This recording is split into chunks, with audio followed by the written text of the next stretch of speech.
علیکم ورحمۃ اللہ تعالی وبرکاتہ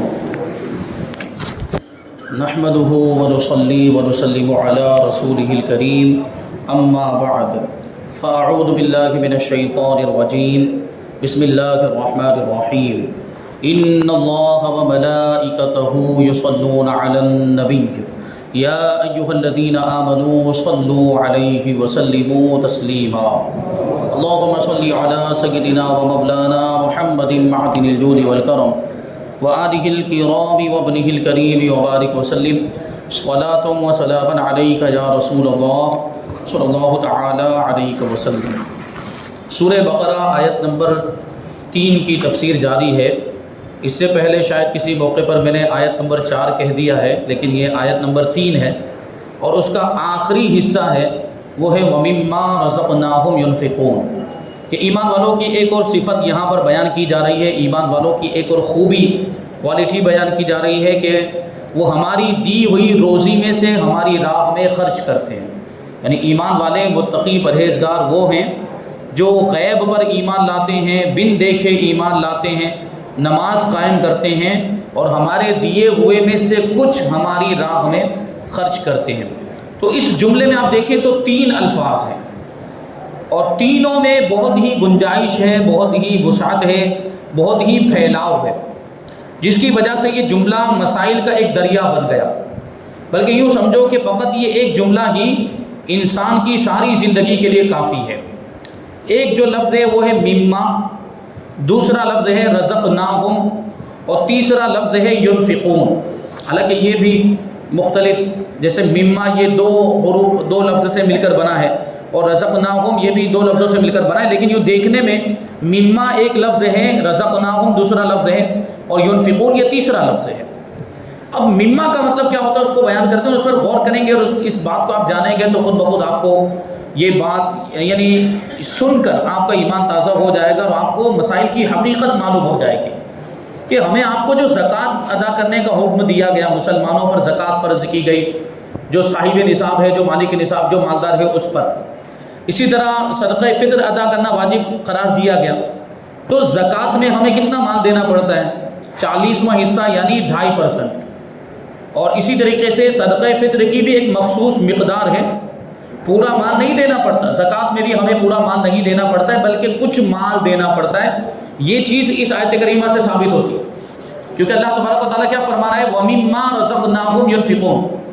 یہ نہیں فرمایا جا رہا کہ ما رزقناہم ينفقون، جو کچھ بھی ہم نے ان کو دیا وہ سب کچھ خرچ کر دیتے ہیں، ایسا نہیں فرمایا جا رہا ہے، بلکہ کیا فرمایا جا رہا ہے کہ جو کچھ ہم نے ان کو دیا ہے اس میں سے کچھ ہماری راہ میں خرچ کرتے ہیں۔ اور اللہ تبارک و تعالیٰ نے ہماری ضرورتوں کا بھی لحاظ فرمایا اور ہمیں سارا مال خرچ کرنے کا حکم نہیں دیا، بلکہ مال میں سے زکوٰۃ کے طور پر صرف 40واں حصہ خرچ کرنے کا حکم دیا اور صدقہ فطر میں بھی ایک مخصوص مقدار ہمیں خرچ کرنے کا حکم دیا ہے، کیونکہ انسان کی ضرورت ہے، انسان کو زندگی گزارنے کے لیے مال کی ضرورت ہے، اولاد ہے، بچے ہیں، بیوی ہے، گھر والے ہیں، ان سب کا بھی خیال رکھنا ہے، تو اس کے پاس مال ہونا چاہیے تاکہ ان کی ضرورتوں کو وہ پورا کر سکے۔ تو یہاں پر مما میں من جو آیا، من اور ماں سے مل کر بنا ہے مما۔ من کے بارے میں فرماتے کہ یہ بعضیت کے لیے ہے، یعنی بعضیت کو بتانے کے لیے، کچھ حصہ بتانے کے لیے، پورا اس سے مراد نہیں ہوتا بلکہ کچھ حصہ مراد ہوتا ہے، یعنی اپنی روزی میں سے کچھ حصہ خرچ کرتے ہیں۔ تو اس سے 2 فائدے حاصل ہوئے، ایک تو یہ کہ سارا مال راہ خدا میں خرچ کر کے خود فقیر نہ بن جانا چاہیے۔ اگر آپ نے اپنا سارا مال فقیروں کو دے دیا اور اپنے کو اور اپنی اولاد کو بھوکا رکھا تو بہت سے حقوق مار کر ایک نفلی کام کیا، یعنی بہت سے واجبات چھوڑ دیے، پھر آپ نے بہت سے ضروری کام، اولاد کو کھلانا بھی ضروری ہے، باپ کی ذمہ داری ہے کہ اپنی اولاد، نابالغ اولاد جو کمانے کے لائق نہیں ہے اس کو کھلائے، ان کی ضرورتوں کو پورا کرے۔ اسی طرح شوہر کی ذمہ داری ہے کہ وہ بیوی کا خیال رکھے، بیوی کی ضرورتوں کو پورا کرے، اس کو نفقہ دے، اس کو لباس مہیا کرے، اس کے لیے رہائش کا انتظام کرے۔ اسی طرح ماں باپ اگر محتاج ہیں، ماں باپ کے پاس بھی اگر مال نہیں تو ماں باپ کی ذمہ داری بھی اولاد پر ہوتی کہ اولاد ماں باپ کا خیال رکھے۔ تو ایسا نہیں ہونا چاہیے کہ پورا مال خرچ کر دیا، فقیروں کو دے دیا اور خود کنگال ہو گیا، اب ماں باپ پر خرچ کرنے کے لیے کچھ نہیں بچا، اولاد پر خرچ کرنے کے لیے کچھ نہیں بچا اور بیوی کو دینے کے لیے کچھ نہیں بچا، تو یہ بھی غلط ہے۔ کیونکہ وہ جو آپ دے رہے ہیں وہ صدقہ، کیونکہ زکوٰۃ تو خالی 40واں حصہ ہے اور صدقہ فطر بھی ایک مخصوص مقدار ہے، اس کے علاوہ جو دیا وہ نفلی صدقہ ہوا۔ زکوٰۃ جتنی تھی اس سے زیادہ جو دیا ہے وہ نفلی صدقہ ہو گیا، ایک نفل کام، اور نفل کا مطلب آپ حضرات جانتے ہیں، کرے تو ثواب، نہ کرے تو کوئی گناہ نہیں۔ جبکہ اولاد کو کھلانا، اولاد کی ضرورتوں کو پورا کرنا، شوہر کے لیے بیوی کو کھلانا، ماں باپ کا خیال رکھنا، یہ ضروری ہے، فرائض میں سے اس کی ذمہ داریوں میں سے ہے، تو یقیناً یہ منع ہوگا، یعنی سارا مال فقیروں کو دے دینا یہ منع ہے۔ اور اگر بعد میں بھیک مانگتے پھرے، یعنی مال دے دیا، اب ضرورت پڑی تو بھیک مانگ رہا ہے لوگوں سے، لوگوں کے سامنے ہاتھ پھیلا رہا ہے، تو نفل ادا کر کے حرام میں پھنس گیا، کیونکہ بغیر ضرورت کے بھیک مانگنا بھی حرام۔ مال تھا، وہ مال سے اپنا خرچ چلا سکتا تھا، اپنی ضرورتیں پوری کر سکتا تھا، لیکن وہ مال تو اس نے سارا کا سارا فقیروں کو دے دیا، بھیک مانگ رہے، تو یہ خود ہی اپنے پیر پر کلہاڑی مارنے جیسا ہو گیا، اس کی اجازت نہیں ہے۔ اس لیے اس جگہ پر لفظ کیا فرمایا گیا؟ مما فرمایا گیا، یعنی ہماری روزی، دی ہوئی روزی میں سے، دیے ہوئے مال میں سے کچھ ہماری راہ میں خرچ کرتے ہیں، یہ ایمان والوں کی صفت ہے۔ اور کچھ کی مقدار کیا ہے وہ میں نے آپ کو بتا دی۔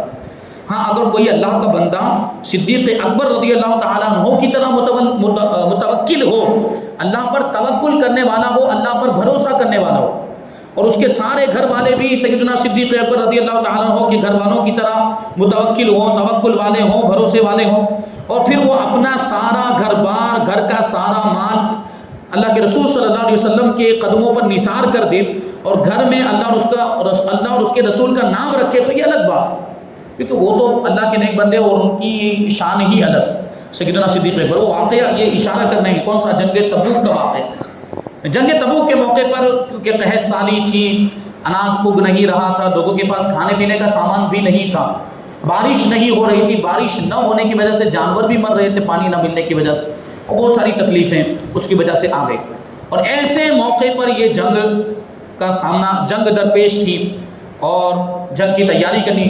جنگ میں تو ظاہر سی بات، جہاد کے موقع پر گھوڑوں کی، اونٹوں کی ضرورت پڑتی ہے، کھانے پینے کے سامان کی، اناج کی، غلے کی ضرورت پڑتی ہے، تلوار، ہتھیار، نیزہ وغیرہ کی بھی ضرورت، تو یہ سارا سامان کہاں سے لاتے؟ غریبی کا عالم تھا، تو اللہ کے رسول صلی اللہ علیہ وسلم نے اعلان فرمایا کہ کون ہے جو جیش عسرت کو تیار کرائے۔ جیش عسرت یعنی تنگی والا لشکر، کیونکہ تنگی کے دنوں میں یہ جنگ ہو رہی تھی، غریبی کے دنوں میں، قحط سالی کے ایام میں یہ جنگ ہو رہی تھی، تو اللہ کے رسول صلی اللہ علیہ وسلم نے باقاعدہ چندے کا اعلان فرمایا کہ اس کو چندہ ہی کہیں گے۔ یہ چندہ جو لفظ بہت سننے میں برا لگ کے اس کا تصور ہم نے ایسا بنا لیا، جبکہ چندہ تو اللہ کے رسول صلی اللہ علیہ وسلم کی سنت ہے۔ اللہ کے رسول صلی اللہ علیہ وسلم نے خود چندہ کیا ہے یہ جنگ کے موقع پر، اعلان فرمایا کہ کون ہے جو مدد کرے اور اس لشکر کو تیار کرائے، یعنی لشکر میں جن چیزوں کی ضرورت ہے وہ چیزیں مہیا کرے، درہم و دینار ہے، گھوڑے، اونٹ، جو چاہے، جو دینا چاہتا ہے وہ دے سکتا ہے، جو جس کے اندر جو استطاعت اس کے مطابق دے۔ تو سیدنا عثمان غنی رضی اللہ تعالیٰ عنہ نے بہت زیادہ مال لا کر پیش کیا، اور اس موقع پر حضرت فاروق اعظم رضی اللہ تعالیٰ عنہ نے اپنے گھر کا آدھا سامان لا کر اللہ کے رسول صلی اللہ علیہ وسلم کی بارگاہ میں پیش کر دیا، اور حضرت عمر اس وقت سوچ رہے تھے کہ آج تو ابو بکر سے آگے نکل جاؤں گا، یعنی سیدنا فاروق اعظم رضی اللہ تعالیٰ عنہ کی یہ خواہش رہتی تھی کہ وہ نیکیوں میں حضرت سیدنا صدیق اکبر رضی اللہ تعالیٰ عنہ سے آگے بڑھ جائے، لیکن ان کو موقع نہیں ملتا تھا، کیونکہ ہر مرتبہ سیدنا صدیق اکبر رضی اللہ تعالیٰ عنہ کچھ ایسا کر دیتے تھے کہ وہی آگے ہو جاتے تھے۔ اب اس موقع پر فاروق اعظم رضی اللہ تعالیٰ عنہ نے سوچا کہ آج تو میں ابو بکر سے آگے بڑھ جاؤں گا۔ کیوں؟ کیونکہ وہ اپنے گھر کا آدھا سامان لے کر آئے تھے اور وہ بہت زیادہ تھا مقدار میں، تو یہ سوچ رہے تھے کہ ابو بکر تو غریب ہیں، ان کے پاس اتنا تو مال ہوگا ہی نہیں، وہ اگر لے کر بھی آتے ہیں بہت زیادہ تو میرے مال کے برابر نہیں ہو پائے گا، آج ابو بکر سے آگے بڑھ جاؤں گا۔ لیکن کیا ہوا؟ دوسری جانب سیدنا صدیق اکبر رضی اللہ تعالیٰ عنہ نے اپنے آدھے گھر کا مال نہیں بلکہ اپنے پورے گھر کا مال، پورے گھر کا ساز و سامان لیا اور اللہ کے رسول کی بارگاہ میں پیش کر دیا۔ تو اگرچہ وہ دیکھنے میں جو مال تھا وہ دیکھنے میں فاروق اعظم رضی اللہ تعالیٰ عنہ کے مال سے کم تھا، لیکن سیدنا صدیق اکبر کا جو جذبہ تھا وہ فاروق اعظم کے جذبے سے بڑھ کر تھا، کیونکہ فاروق اعظم آدھا مال لے کر آئے تھے لیکن سیدنا صدیق اکبر پورا مال لے کر آئے۔ اور اللہ کے رسول صلی اللہ علیہ وسلم نے جب پوچھا کہ اے ابو بکر تم نے گھر میں کیا چھوڑا ہے، گھر والوں کے لیے بھی کچھ چھوڑا کہ نہیں چھوڑا، تو دیکھیں کتنا عشق والا جواب دیا اور کیسا فنائیت والا جواب کہ وہ اللہ اور اس کے رسول کی ذات میں کیسے فنا ہو گئے تھے سیدنا صدیق اکبر۔ وہ جواب دیتے ہیں کہ یا رسول اللہ میں نے اپنے گھر میں اللہ اور اس کے رسول کو چھوڑا ہے، یعنی میرے لیے اللہ اور اس کا رسول ہی کافی ہے، دوسری مجھے کسی چیز کی ضرورت ہی نہیں ہے۔ یہ اللہ پر ایسا بھروسہ تھا، یہ اللہ والے یہ صدیقوں کے سردار ہیں سیدنا صدیق اکبر، تو ان کے توکل کا عالم کیا ہوگا، اللہ پر کیسا بھروسہ ہوگا۔ وہ اللہ پر ایسا اعتماد رکھتے تھے کہ اگرچہ کچھ نہیں ہے لیکن اللہ تبارک و تعالیٰ انتظام فرما دے گا۔ تو یہ ان کی بات ہے، ہمارے آپ کے اس طرح کے توکل کے معاملات نہیں ہیں، تو ہمارے لیے تو ظاہری اسباب کو مہیا کرنا ضروری ہوتا ہے، مال کا انتظام کرنا، اور آئندہ کے لیے کہ کل کے لیے کیا ہوگا، کھانے کا انتظام ہو پائے گا نہیں، اس کی فکر کرنا ہمارے لیے ضروری ہوتا ہے۔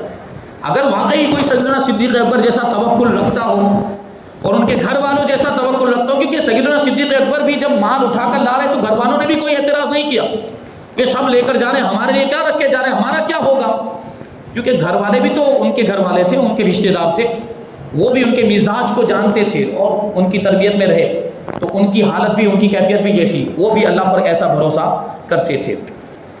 حضرت سیدنا صدیق اکبر رضی اللہ تعالیٰ عنہ تو پروانہ شمع مصطفی تھے، ان سوختہ جانوں کے احکام ہی دوسرے، یعنی عاشقوں کے احکام الگ ہوتے، عاشقوں کی باتیں الگ ہوا کرتی، لہٰذا جو شخص اس آیت کو پیش کر کے ان پر اعتراض کرتا ہے وہ عاشقوں کے رمز سے ناواقف ہے، یعنی عاشقوں کے راز سے ناواقف ہے، نادان ہے وہ عاشقوں کے انداز، کیونکہ عشق بہت ساری چیزیں سکھاتا ہے۔ عشق جیسے وہ پانی کے بارے میں کہا جاتا ہے نا کہ پانی اپنا راستہ خود بنا لیتا ہے، پانی اپنا راستہ خود، اسی طرح عشق انداز عشق بھی سکھاتا ہے، عشق کے طریقے بھی سکھاتا ہے، اور عاشق کے ساتھ کیسے پیش آنا، معشوق کے ساتھ کیسے پیش آنا چاہیے، محبوب کے ساتھ کیسے پیش آنا چاہیے، یہ عشق جو ہے وہ خود ہی سکھا دیتا ہے۔ پھر وہاں کوئی تربیت حاصل کرنے یا کوئی کورس کرنے کی ضرورت نہیں پڑتی۔ ایک عاشق ہوگا، ایک محبت کرنے والا ہوگا تو یقیناً جس سے وہ محبت کرتا ہے وہ اس کو راضی کرنے کی کوشش کرے گا۔ تو یہ تھی سیدنا صدیق اکبر رضی اللہ تعالیٰ عنہ کی شان اور آپ کا جذبہ۔ تو دوسرے اس طرف اشارہ ہو رہا ہے اس آیت کریمہ میں کہ ہمارے پاس عام طور پر دو قسم کے مال ہوتے ہیں انسانوں کے پاس، سب کی بات نہیں کر رہے ہیں کیونکہ الحمدللہ یہاں پر تقریباً سارے لوگ ایسے ہیں جو حلال کمائی کھاتے ہیں الحمدللہ، اور اگر کسی کے اس طرح کے معاملات ہیں حرام کمانے کے یا حرام کھانے کے، اللہ تبارک و تعالیٰ اس کو اس سے بچنے کی توفیق عطا فرمائے۔ حرام کا لفظ ہی بتا رہا ہے کہ وہ حرام ہے یعنی غلط ہے۔ تو ہمارے پاس یعنی انسانوں کے پاس دو طرح کے مال ہوتے ہیں، کچھ حرام اور کچھ حلال۔ راہ خدا میں وہ مال خرچ کرو جو نہایت طیب، پاکیزہ اور حلال ہو۔ اللہ کی راہ میں خرچ کرنے کی باری آئی ہے تو اللہ کی راہ میں کون سا مال خرچ کرنا چاہیے، جو حلال ہے وہی خرچ کرنا چاہیے، جو ہم نے حلال طریقے سے حاصل کیا ہے اور محنت کر کے، مشقت کر کے اللہ تبارک و تعالیٰ کے حکم کے مطابق، شریعت کے مطابق کمایا، کیونکہ حرام مال اس کی بارگاہ میں قبول ہی نہیں ہوتا۔ یہاں پہ ایک بات عرض کرنا چاہوں گا، حرام مال کمانا یہ ایک نافرمانی ہے، یعنی اللہ تبارک و تعالیٰ نے حلال کمانے کا حکم دیا ہے، اور آدمی حلال کمائی کو چھوڑ کر حرام کمائے تو وہ اللہ تبارک و تعالیٰ کا نافرمان ہوتا ہے کہ نہیں ہوتا؟ وہ اللہ تبارک و تعالیٰ کا نافرمان، اور ایسے مال کو یعنی حرام مال کو اللہ تبارک و تعالیٰ پسند نہیں فرماتا، کیونکہ اس نے حلال کمانے کا حکم دیا، اس کے باوجود آدمی حرام کما رہا ہے تو اللہ تبارک و تعالیٰ اس کو کیسے پسند فرما سکتا ہے؟ حرام مال کو اللہ تعالیٰ پسند بھی نہیں کرتا اور اس کو قبول بھی نہیں کرتا۔ لیکن اس طرح کے لوگوں کو آپ دیکھیں گے جو حرام کماتے ہیں، آپ دیکھیں 2 نمبر کا دھندا کرنے والے، جوا کھیلنے والے، سود کا لین دین، بیاج کا لین دین کرنے والے، شراب بیچنے والے، اس طرح کے لوگوں کو آپ دیکھیں گے کہ وہ حرام مال اللہ کی راہ میں خرچ کر کے سوچتے ہیں کہ بہت بڑا ثواب ہو گیا، اور ایسے لوگوں کو آپ دیکھیں کہ بہت زیادہ یہ اس طرح کی چیزوں میں بڑھ چڑھ کے حصہ، یا یوں سوچتے ہیں کہ ہم یہ نیاز میں حصہ لے لیں گے تو ہمارے گناہ دھل جائیں گے۔ ایسا تھوڑی ہوتا ہے، وہ جو گناہ حرام کام ہوا وہ بغیر توبہ کے معاف نہیں ہونے والا، توبہ کرنی پڑے گی، اور یہ سوچتے ہیں، اور وہ ایک طرف وہ کام چھوڑنا بھی نہیں ہے ان کو، اور نیازوں میں بھی خوب حصہ لینا ہے۔ یہ بات یاد رکھیں کہ جس نیاز میں حرام کا 1 روپیہ بھی شامل ہو گیا ہو اس کو آپ نہیں کھا سکتے۔ جس نیاز میں اگرچہ آپ نے غوث پاک کے نام پر نیاز دلائی، غریب نواز کے نام پر نیاز دلائی، لیکن اس میں 1 روپیہ بھی اگر حرام کا شامل ہو گیا آپ نہیں کھا سکتے، حرام مال کھانے کی اجازت نہیں ہے۔ تو اس پر توجہ دینے کی ضرورت ہے ان حضرات کو جو نیازوں کا انتظام کرتے ہیں۔ کیا جس کا مال آیا اس کا لے لیا، وہ حرام کمانے والے بھی آ کر دے جاتے ہیں، سودی کاروبار کرنے والے، شراب بیچنے والے بھی آ کر دے جاتے ہیں، اور ان کا پیسہ بھی لے لیا جاتا ہے اور نیاز تیار ہو گئی۔ اب جس کو نہیں پتہ ہے وہ تو بھائی بھروسہ کر کے گیا ہے، بھائی سنی لوگوں نے، سنی مسلمانوں نے نیاز کی تیاری کی ہے تو شریعت کے مطابق ہی دیکھ بھال کر حلال کمائی صحیح، تو وہ تو مجبور، اس کے اوپر کوئی پکڑ نہیں، اس کا کوئی مواخذہ نہیں۔ پکڑ کس کی ہوگی؟ انتظام کرنے والوں کی پکڑ، جن کو معلوم تھا کہ یہ حرام پیسے پھر بھی اس نے شامل کیے۔ یہ ایسے لوگوں کو عبرت حاصل کرنی چاہیے۔ اب لوگوں کو یہ لگتا ہے وہ سخت مسئلہ بیان کر رہے ہیں، بھائی تم کما رہے ہو حرام، وہ سخت بات نہیں ہے، یہ تو شریعت کا حکم ہے، شریعت کا حکم اپنی جگہ پر، شریعت بہت آسان ہے۔ میں نے اس سے پہلے بھی کسی موقع پر عرض کیا تھا کہ حرام کمائی کے 3-4 ذریعے، حرام کمائی کے مختصر سے ذریعے ہیں، سود ہے، بیاج ہے، یا کسی ناجائز طریقے سے کسی کے مال کو چھین لینا، لوٹ لینا، یا جو ہے کہ شراب بیچنا، جو چیزیں حرام ہیں ان کو بیچ کر کوئی رقم حاصل کرنا، یہ کچھ مخصوص چیزیں ہیں حرام کمائی کے لیے۔ لیکن حلال کمائی کے لیے تقریباً 700 طریقے، کتنے؟ تقریباً 700 طریقے شریعت نے بتائے حلال کمائی کے۔ اب 700 طریقوں کو چھوڑ کر کوئی وہ 5 طریقوں کی طرف جائے جو حرام ہے تو یہ بے وقوف ہے کہ نہیں آدمی؟ حلال طریقے 700 عطا فرمائے گئے، پھر بھی 700 طریقوں کو چھوڑ کر حرام کی طرف جا رہا ہے، تو یہ کتنا سخت نافرمان اللہ کا بندہ ہے۔ اور پھر اس پر یہ کہے کہ وہ سخت مسئلہ بیان کرتے، بھائی ہم نے تو بہت آسان مسئلہ بتایا، اللہ نے تو تمہارے لیے بہت آسان ہے۔ اور دوسری بات یہ کہ علماء کے بارے میں یہ بات کہی جاتی ہے کہ علماء بہت سخت مسئلہ، بھائی علماء کیا بتاتے ہیں؟ بھائی جو قرآن میں ہے وہی تو بتاتے ہیں، علماء جو بتاتے ہیں حدیث میں وہی تو بتاتے ہیں۔ اگر آپ کو 5 وقت کی نماز سخت لگتی ہے تو یہ اعتراض ہم پر نہیں ہو رہا، یہ اللہ پر ہو رہا ہے۔ اگر آپ کو شریعت کا کوئی حکم مشکل لگتا ہے تو یہ اعتراض علماء پر نہیں ہو رہا ہے، یہ قرآن و حدیث پر اعتراض ہو رہا ہے، کیونکہ یہ مسئلہ قرآن و حدیث میں بیان کیا گیا۔ اور یہ بات یاد رکھیں کہ قرآن و حدیث کے اندر اسلام میں جو بھی مسائل اور احکام بیان کیے گئے ہیں وہ انسان کی طبیعت کے لحاظ سے بیان کیے گئے۔ اللہ فرماتا ہے لا یکلف اللہ نفسا الا وسعها، اللہ کسی بھی جان پر اس کی طاقت سے زیادہ بوجھ ڈالتا ہی نہیں۔ اللہ نے جو بھی ہمیں احکام عطا فرمائے ان کو ادا کرنے کی، ان احکام پر عمل کرنے کی ہمیں طاقت ہے، اسی لیے عطا فرمائے۔ 5 وقت کی نماز پڑھنے کی ہمیں طاقت ہے، اسی لیے 5 وقت کی نماز پڑھنے کا حکم دیا ہے۔ پورے مال میں سے 40واں حصہ صرف 2.5% ادا کرنے کی ہمارے اندر طاقت ہے، کیونکہ باقی کا 97.5% تو ہمارے پاس رہے گا، تو 2.5% ادا کرنے سے کیا ہو جانے والا ہے؟ کچھ ہو جائے گا، کچھ بہت زیادہ مال ہمارا خرچ ہو جانے والا ہے۔ صرف 2.5% ادا کرنا یہ کوئی بہت مشکل کام نہیں، یہ ہماری طاقت سے باہر نہیں ہے۔ زکوٰۃ کا جو حکم دیا گیا، جتنے بھی شریعت کے احکام، اسلام کے احکام ہیں، وہ اس میں بندے کی طاقت کا لحاظ کیا گیا۔ یہ پروردگار ہے ہمارا جو مہربان ہے، بندوں پر رحم فرمانے والا۔ اس کے باوجود کوئی کہے کہ یہ مسئلہ بہت مشکل ہے تو وہ اپنے ایمان کی خیر منائے کہ اس کا ایمان کتنا کمزور ہو گیا کہ اسلام کے احکام اور شریعت کے مسائل اس کو مشکل لگنے لگ گئے۔ شریعت مشکل نہیں، شریعت تو بہت آسان ہے، بس عمل کرنے کا جذبہ ہونا چاہیے۔ آدمی عمل کرنے لگ جائے تو خود بخود دروازے کھلنے لگ جاتے ہیں۔ مشکلیں نیز کے آسان نہ سمجھ، کوئی مشکل ایسی نہیں ہے جو آسان نہیں ہو سکتی۔ ہاں شروع میں کچھ تکلیفیں ہو سکتے ہیں، کچھ معاملات ہو سکتے ہیں، لیکن جب کسی بھی چیز کی عادت بن جاتی ہے تو وہ چیز بالکل آسان ہو جاتی ہے، اس میں کوئی مسئلہ پیش نہیں آتا۔ تو یہ حرام کمانے والوں کے بھی یہی مسائل ہیں، حرام کماتے کماتے ان کو اس کی عادت پڑ جاتی ہے، اور چونکہ شارٹ کٹ میں مال مل رہا ہوتا ہے تو پھر وہ حلال کمائی کی طرف نہیں آتے۔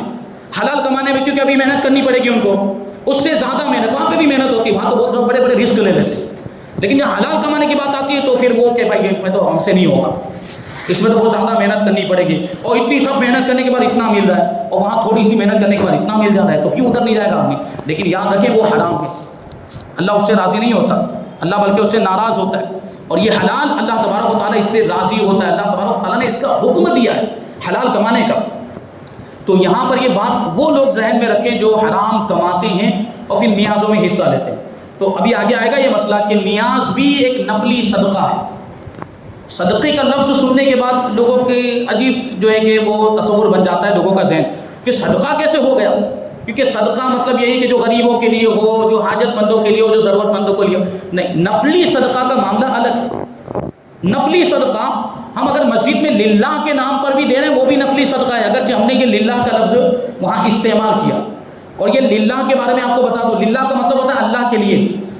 ہم نے کس کے لیے دیا؟ اللہ کے لیے۔ تو زکوٰۃ بھی تو اللہ کے لیے دیتے ہیں ہم لوگ، زکوٰۃ بھی اللہ کے لیے دیتے ہیں، فطرہ بھی کس کے لیے دیتے ہیں؟ اللہ کے لیے دیتے ہیں، تو سبھی تو للہ ہو گیا۔ تو ہمارے عرف میں، ہمارے بول چال میں عام جو رواج ہے وہ للہ بولتے ہیں، اور اس سے صدقہ نفلی صدقہ مراد ہوتا ہے۔ شریعت میں یہ لفظ نہیں ہے، للہ کا لفظ نہیں، یہ ہمارے بول چال میں، ہمارے یہاں پہ مشہور ہے للہ کا جو لفظ بولا جاتا ہے، اور للہ سے نفلی صدقہ ہی مراد ہوتا ہے. یعنی اگر ہم للہ کہہ کر مسجد میں بھی دے رہے ہیں تو وہ نفلی صدقہ ہو رہا ہے. نفلی صدقہ مسجد میں دیا جا سکتا ہے، وہ خود بخود نفلی صدقہ بن جاتا ہے، اگرچہ آپ نے صدقے کی نیت نہیں کی لیکن وہ صدقہ ہو گیا. بلکہ اللہ کے رسول صلی اللہ علیہ وسلم نے تو یہاں تک ارشاد فرمایا کہ وہ نوالا جو تم اٹھا کر اپنی بیوی کے منہ میں رکھو وہ بھی تمہارے لیے صدقہ ہے. اس کو بھی حضور نے صدقہ فرمایا. وہ مطلب کیا؟ وہ بھی نفلی صدقہ ہے. تو نفلی صدقہ، نیاز بھی جو ہے وہ نفلی صدقہ ہے. اور نفلی صدقہ مالداروں کو بھی دیا جا سکتا ہے، غریبوں کو بھی دیا جا سکتا ہے. اس لیے نیاز میں سب لوگ آتے ہیں، نیاز میں مالدار بھی آتے ہیں، غریب بھی آتے ہیں، سب آتے ہیں، لیکن غریبوں کا پہلا حق ہوتا ہے، کیونکہ غریب لوگ زیادہ حاجت مند ہوتے ہیں، زیادہ ضرورت مند ہوتے ہیں، ان کا پہلے خیال کرنا چاہیے. غریبوں کا نیازوں میں لاکھوں لاکھ روپے اڑائے جا رہے ہیں، لیکن پڑوسی بھوکا بیٹھا ہوا ہے، کوئی مطلب اتنی بڑی نیاز کرنے کا. 8 لاکھ روپے کی نیاز کی ایک آدمی نے، لیکن پڑوسی کو پوچھا ہی نہیں، اس نے پڑوسی کے گھر میں چولہا نہیں جلایا. تو اس سے پوچھا جائے گا کہ نہیں قیامت کے دن کہ تو نے 8 لاکھ کی نیاز کی تھی، تیرا پڑوسی تیرے پہلو میں، تیرے بغل میں، قریب کے مکان میں بھوکا تھا، اس کو جا کر پوچھا کیوں نہیں؟ تو پہلے ایسے لوگوں کو پوچھنا ہے، ایسے لوگوں کا خیال کرنا ہے. ابھی ہم اس پر گفتگو کریں تو نیاز کے بھی ایسے معاملات ہو گئے، اللہ کی پناہ. نیاز کرنا اہل سنت و جماعت کی پہچان ہے، سنیوں کی پہچان ہے، لیکن اس میں جو گڑبڑیاں آ گئی، جو خرافات آ گئی، اس کو دور کرنے کی ضرورت ہے. یہ لاکھوں لاکھ روپے کی نیاز ہے، اتنی سب نیاز کرنے کی بھی ضرورت ہے. آپ 10 روپے کی نیاز کریں تو بھی اس کا ثواب، آپ 20 کی کریں، 150 کی کریں، اس کا بھی ثواب. لاکھوں لاکھ کی کریں یہی نہیں. اور پھر وہ یہ ہو کیوں رہا ہے؟ دکھاوے کے لیے ہو رہا ہے. اور میں اس سے پہلے کئی بار عرض کر چکا ہوں کہ دکھاوے کی وجہ سے نیک اعمال کا ثواب ضائع ہو جاتا ہے. اب وہ تو 8 لاکھ روپے کی نیاز کی، لیکن دکھاوے کے لیے کی، ریاکاری کے طور پہ کی، ثواب ملے گا؟ نہیں ملے گا. 8 لاکھ روپے گئے پانی میں، کوئی مطلب نہیں اس کا. یہ جو حرام کمانے والے ہیں، جن کی کمائیاں حرام ہیں اور جو نیازوں میں حصہ لیتے ہیں، وہ ایک مسئلہ اپنے ذہن میں رکھیں. اس کو بیان کر کے میں بات کو ختم کروں کہ حرام کمانا یہ اللہ تعالیٰ کی نافرمانی، اور پھر حرام کما کے اس کو صدقہ کر رہا ہے، یعنی نیاز میں حصہ لے رہا ہے، مطلب صدقہ کر رہا ہے. ایسے لوگوں کے بارے میں شرعی مسئلہ یہ ہے کہ حرام کمائی سے صدقہ کرے اور پھر اس میں ثواب کی امید رکھے تو کافر ہو جائے گا. ابھی یہ بھی کہیں گے وہ سخت حکم بیان کیا، اس کی وجہ پر بھی تو غور کرو، اس کی وجہ پر بھی غور کرو کہ ایک تو حرام کما کے اللہ تعالیٰ کی نافرمانی کی، حرام کما کے اللہ، چونکہ اللہ نے تو حلال کمانے کا حکم دیا تھا، اس نے حرام کمایا. پھر وہی حرام پیسہ، دیکھیے حرام پیسے کا آدمی مالک ہوتا ہی نہیں، حرام پیسے کا آدمی مالک ہوتا ہی نہیں، وہ اس کا مال ہے ہی نہیں، اس میں اس کا کوئی حق نہیں. اسی وجہ سے حرام مال میں زکوٰۃ بھی واجب نہیں ہوتی، کیونکہ زکوٰۃ کس میں واجب ہوتی ہے؟ آدمی کے خود کے مال میں زکوٰۃ واجب ہوتی ہے. حرام مال اس کا خود کا ہے ہی نہیں، تو زکوٰۃ کہاں سے واجب ہوگی؟ حرام مال میں اسی وجہ سے زکوٰۃ واجب نہیں ہوتی. تو جو شخص حرام کماتا ہے وہ اللہ کی نافرمانی کرتا ہے، پھر اسی مال کو نیاز کے طور پر خرچ کر رہا ہے، یعنی اللہ کی راہ میں دے رہا ہے، اور اسی اللہ سے ثواب کی امید رکھتا ہے جس کی نافرمانی کی ہے حرام کمانے کے ذریعے. تو یہ ظاہری طور پر دیکھنے میں، ورنہ اللہ تبارک و تعالیٰ کے ساتھ کوئی مذاق نہیں کر سکتا، اللہ تعالیٰ اس سے پاک ہے، لیکن یہ ظاہری طور پر دیکھنے میں معاذ اللہ، 100 بار معاذ اللہ، اللہ تبارک و تعالیٰ سے مذاق ہو رہا ہے. یہ صورت تو ویسی بن رہی ہے نا، اسی کی نافرمانی کی، اب اسی کی راہ میں خرچ کر کے اسی سے ثواب کی امید رکھ رہا ہے. حرام مال جو اس کا ہے ہی نہیں. اس وجہ سے علماء کرام نے کفر کا حکم دیا ہے. ایسے لوگوں کو عبرت حاصل کرنی چاہیے. تو نیازوں میں حصہ لینا چاہتے ہیں نا، تو کوئی حرام ذریعے کو چھوڑ کر حلال ذریعہ اس کے لیے کچھ اپنے لیے بنائیں سائیڈ میں سے. حلال کمائی بھی رکھے، کیا مطلب حرام تو چھوڑنا ضروری ہے ان کے لیے. اب یہ سوچے کہ وہ اجازت دے دی حرام کے ساتھ حلال ہو تو چل جائے گا، ایسا نہیں. حرام چھوڑنا ضروری ہے، لیکن اگر نیازوں میں حصہ لینا چاہتے ہیں تو حلال کمائی سے حصہ لینا پڑے گا، ورنہ یہ اتنا سخت حکم ہے، یہ بھی ذہن میں آپ رکھیے. تو 2 طرح کے مال ہوتے ہیں. حرام مال اللہ تبارک و تعالیٰ کی بارگاہ میں قبول ہی نہیں. تیسرا یہ کہ ہمارے مالوں میں سے بعض مال ردی ہوتے ہیں، گھٹیا قسم کے مال ہوتے ہیں، اور بعض کھرے مال ہوتے ہیں، یعنی بہت عمدہ قسم کے مال ہوتے ہیں. تو اللہ کی راہ میں کون سا مال خرچ کرنا چاہیے؟ جو کھرا ہے، جو عمدہ قسم کا مال ہے وہ خرچ کرنا چاہیے. یہ عام طور پر ان لوگوں کو سوچنا چاہیے جو تجارت کرتے ہیں، کاروبار کرتے ہیں. اور پہلے تو بہت سے لوگ ایسے ہیں جن کو پتہ ہی نہیں ہوتا کہ تجارت کے مال میں بھی زکوٰۃ ہوتی ہے. جو جس مال کی لے بیچ کرتے ہیں، جس مال کی خرید و فروخت کرتے ہیں، اس میں بھی زکوٰۃ واجب ہوتی ہے اگر وہ نصاب کے برابر پہنچ گیا ہے تو. اچھا، جن لوگوں کو پتہ ہے تو وہ کیا سوچتے ہیں کہ زیادہ نقصان نہ ہو، اس لیے وہ گھٹیا قسم کا مال نکالیں گے. ایسا مال جو دکان میں سالوں سے پڑا ہوا ہے اور بک نہیں رہا ہے، کوئی لے نہیں رہا ہے، آؤٹ ڈیٹڈ ہو گیا، یہ وہ فیشن سے باہر ہو گیا، اس طرح کا کوئی مال ہے اب جو لوگ خرید نہیں رہے، وہ مال نکالا جاتا ہے اندر سے گوڈاؤن میں سے کہاں رکھا ہوا ہوتا ہے، اور وہ مال زکوٰۃ کے طور پر دیتے ہیں۔ سوچیں یہاں کیا فرمایا جا رہا ہے، اللہ کی راہ میں کیسا مال دینا ہے؟ عمدہ قسم کا بہترین مال دینا ہے اللہ کی راہ میں، گھٹیا مال نہیں دینا۔ کیونکہ سوچنے جیسی بات ہے کہ اگر وہی مال ہمیں دیا جائے، وہ مال جو آؤٹ ڈیٹڈ ہو گیا، جو بہت پرانا ہو گیا، مثال کے طور پر ایک شرٹ ہے جو بہت پرانا ہو گیا ہے، برسوں سے پڑا ہوا تھا، وہ اگر آپ کو کوئی لا کر دے، آپ قبول کریں گے اس کو؟ یہ کیا سڑا ہوا لا کر مجھے دے دیا، یہ اتنا پرانا لا کر مجھے دے دیا۔